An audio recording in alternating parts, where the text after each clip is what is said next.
Hi everyone, welcome to week 4.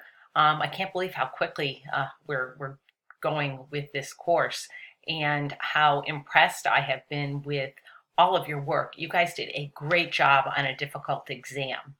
Um, I apologize for having question 10. You all got it right and it got marked as wrong.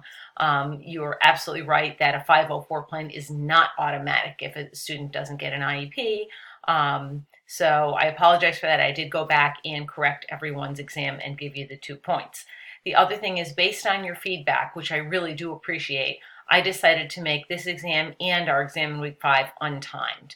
I'm not so much interested in how quickly you can do the work as I am that you understand the material. So the timing was removed from exam 1, and I gave everybody the opportunity to email me the answers to any questions that they weren't able to get to. And then the exam in week 5, the timing has just been removed. And just for the next exam, if you notice something that you know the answer is right, but it's marked as wrong, throw me an email, because sometimes mistakes do get made when the course is being built and just a wrong box gets checked. So I do appreciate that.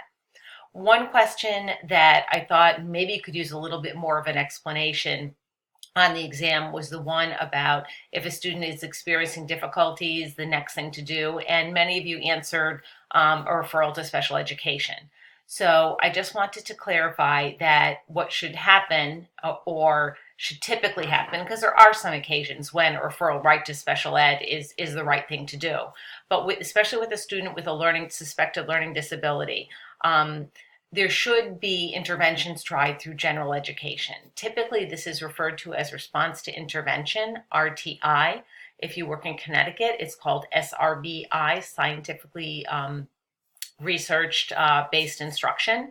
And what this does is it gathers information about a student with a suspected disability, about how they do with more intensive interventions. And there are different levels of interventions. Tier 1 being good instruction in the general ed environment, Tier 2 being a little bit more intensive, small group, it could be pull to the side, pull out in a small group, but it's more intensive. And Tier 3 through general education is the most intensive. It may be one-to-one using a specialized program of some sort.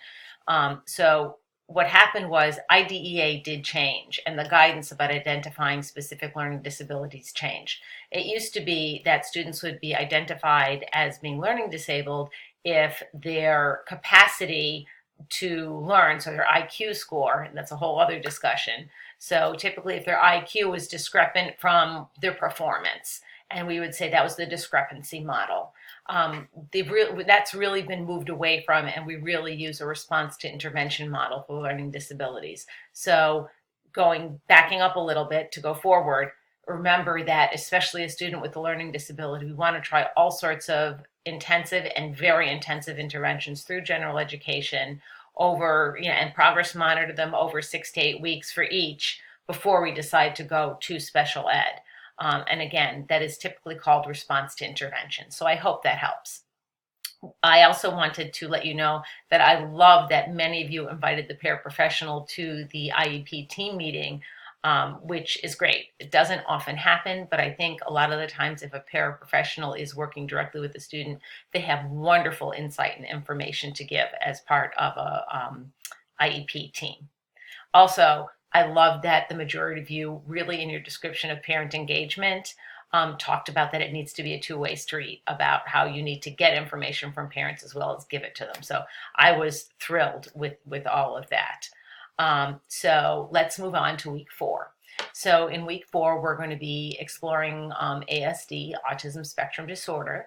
I think this should be of great interest to many of you. I think a lot of you are already working in the field with students who are on the spectrum. So doing this reading and research, it'll probably be some familiar material and hopefully some things that you can take your current knowledge and sort of hang new information on it. We're also that's going to be our discussion. And then our assignment is going to be with regard to emotional and behavioral disorders, and really talking about how you can create a proactive classroom environment. The other thing I wanted to remind you of is that in week 6, your observation is due. So if you haven't made arrangements yet for your observation, I would get on that right away.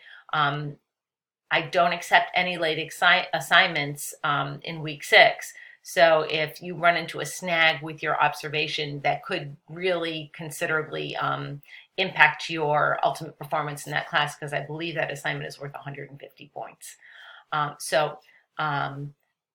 I think I've covered everything that I wanted to this week. I look forward to our ongoing conversations. Some of you I've had in class before, and I know that I have commented, about the different makeups of classes, but I have to tell you, you guys as a group are just very, very thoughtful about how you present your ideas, and you do a really nice job of taking the new information that you're getting through this course and synthesizing it with information you already have.